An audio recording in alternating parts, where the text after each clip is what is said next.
патрэбна псіхалагічная праца з дзецьмі. Гэта была псіхалагічны ціск на дзяцей старшых класаў. Гэта вельмі дрэнная справа.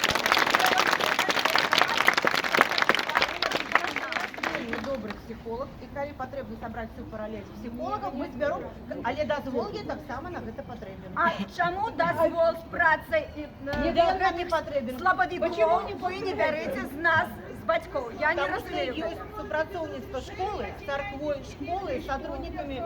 Мы законные представители детей. Так а мы суд Почему родители не ставят в известность? Какая церква? Правовому директору. Укажите гэты пункт у свою промову, вы же будете ее регистрировать. Школа должна обеспечивать образование детей, А не пропаганду пропаганду чего-либо.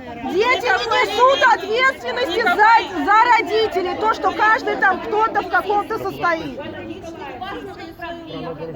А вы как администрация школы планируете что-то написать в адрес инспектора, который приходил и это рассказывал? Спасибо или не приходите?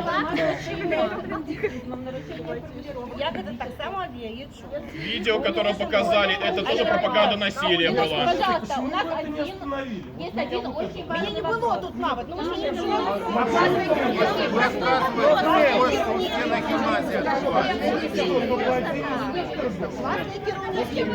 Зачем вы детей оставили в такой момент? Социальный педагог никак не реагирует.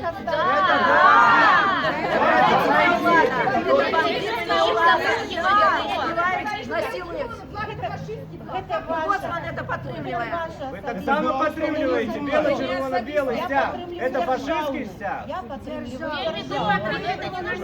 Треба потребовать гуманизм, перш за все, человеколюбие. Какой из трех? Вы уже 3 сержанта сменили. Вы забыли. Подождите, у вас советский был совсем недавно, потом УЧБ, теперь это.